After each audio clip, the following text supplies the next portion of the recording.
Hi guys, this is Mr. Nyati. This time, I know it's been a long time, but try to help me on this one, that you should subscribe to my YouTube channel and press on the bell button so that you can be able to be alerted each time a video is uploaded. Okay, so straight to the issue. I'm just going to look at this past paper that was done in 2016 because there's a part I'm interested in, which is limiting reagent under more concept. And so this past paper, we are just going straight to section B, question 4. Section B, question 4. And so you do well to look for this question, but I have it here in this booklet. Here it reads this question. If you can be able to see it, let me just try to do the best. Yes, this question here, question 4, the one which has been ticked red with a red pen, which says total 5 marks.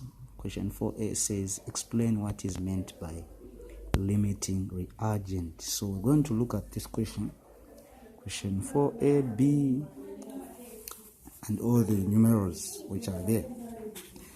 So let's get started. Okay, let me put it aside. So the first question says, explain what is meant by limiting reagent. What is a limiting reagent? And so we need to understand what a limiting reagent is. Now, a limiting reagent is basically one of the reactants which gets used up in a chemical reaction, and then when it is used up, the chemical reaction ceases. In other words, it stops. So I have a definition here which says a limiting reagent or reactant. In fact, the question has reactant, but these words are one and the same. You can interchangeably use them. So a limiting reactant is the first reactant in a chemical reaction that is all used up and causes the reaction to stop. A limiting reactant is the first reactant in a chemical reaction that is all used up and causes the reaction to stop. So if you have two reactants, and then those reactants, one gets all used up, it simply means that one which finishes first is a limiting reactant. In other words, it makes it impossible for the reaction to continue. So in our chemistry syllabus, we need to understand that we need to calculate these limiting reactants or limiting reagents. Then the second question says, write a balanced chemical reaction for the chemical equation for the reaction.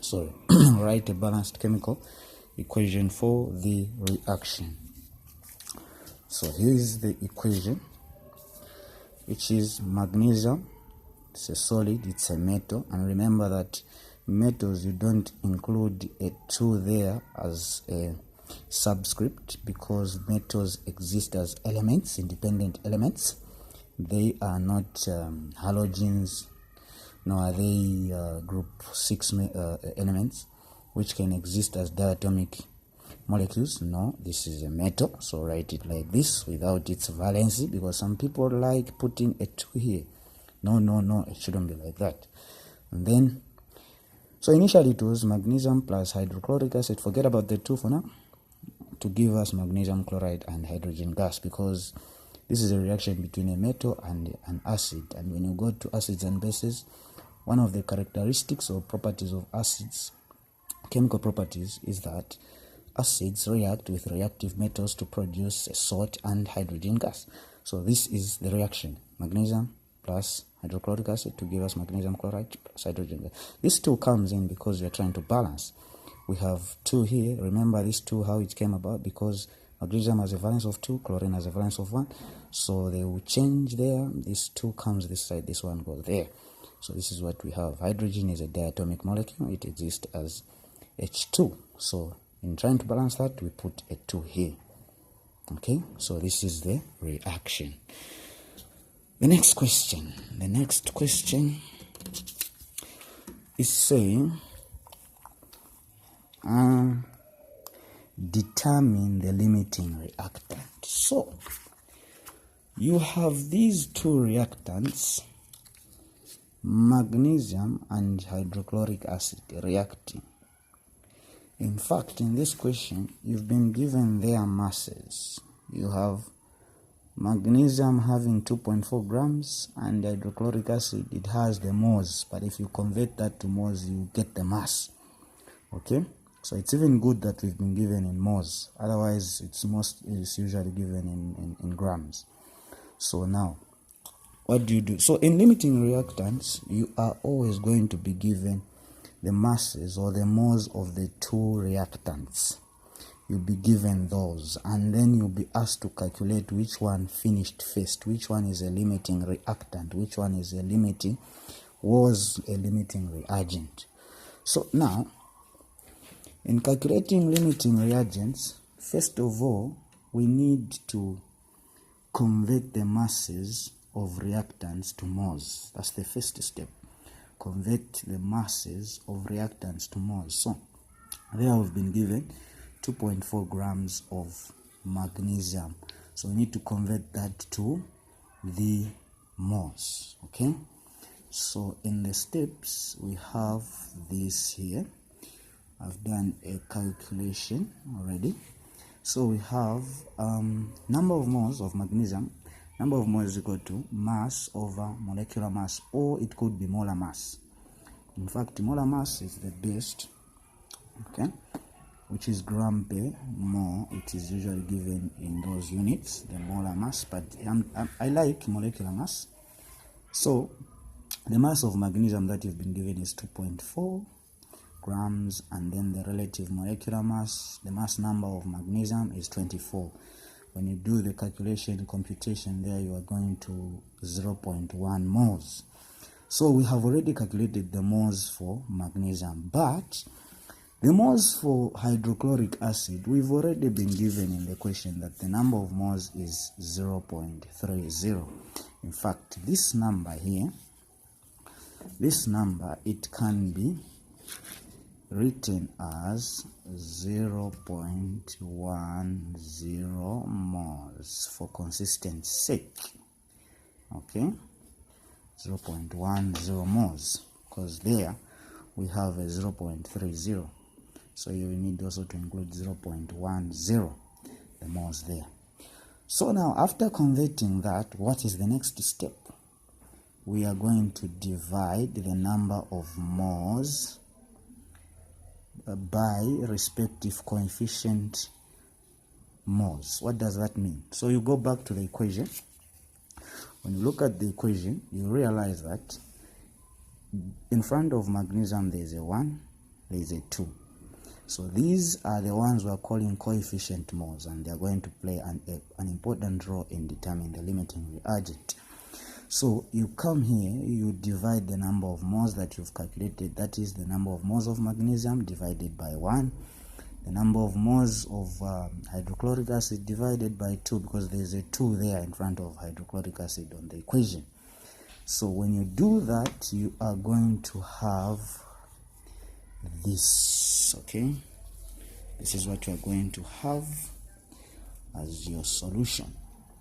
So after doing this, when you divide everything, you are going to get these as your answers.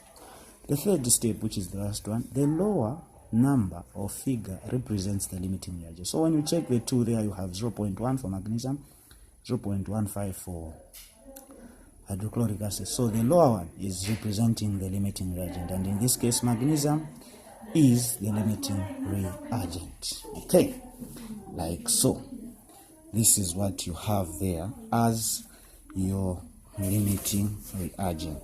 So you've done all the calculations and you are now safe with that question. The next thing that you're supposed to do is basically to proceed to the next question. What is the next question saying? The next question is saying that I've lost that part again. Where is that part? Okay, here we go. Next question, the last question says, calculate the mass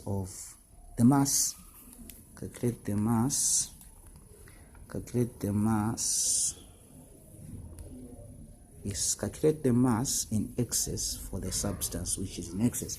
So limiting reagent, there is also excess reagent. So if magnesium is the limiting reagent, then of course hydrochloric acid is the excess reagent because it's the one that remains. Okay, so how do you calculate now the excess reagent? So the first step is to determine the number of moles of the excess reactant or excess reagent. So you're going to determine the moles of hydrochloric acid, which is you're going to say number of moles of hydrochloric acid. Oh, we've been given in the question, so it's a walkover, so we already have them. But if we are given in mass, we are going to convert them. And from there, you now proceed to step number 2, which is subtract the number of moles of limiting reagent from number of moles of excess reactant. I'm used to calling this reagent, yeah, because I'm used to that. So if you hear me reactant, reagent, please, it's the same thing. That's fine. So now when you proceed, you realize that you're going to subtract the number of moles of limiting reagent from the number of moles of excess reactant. So we are going to subtract 0.1 because we found 0.1 as the number of moles of magnesium. We'll subtract that from 0.30 of hydrochloric acid, like so. So after doing that, the 0.2 moles are of hydrochloric acid in excess, those that did not react in the equation. Okay? These did not react, they remained. So now the next step is to convert the difference to mass. The number of moles that did not react, 0.2 moles of hydrochloric acid, convert them to mass. Then when you compute, you are going to have 7.3 grams of hydrochloric acid that remained. So this is the mass in excess of hydrochloric acid. Please do not subtract the masses there and then. No, but first convert to moles and then you subtract the number of moles and then you proceed to finding the mass. So if you were to basically find the mass of hydrochloric acid which was used, you are going to say number of moles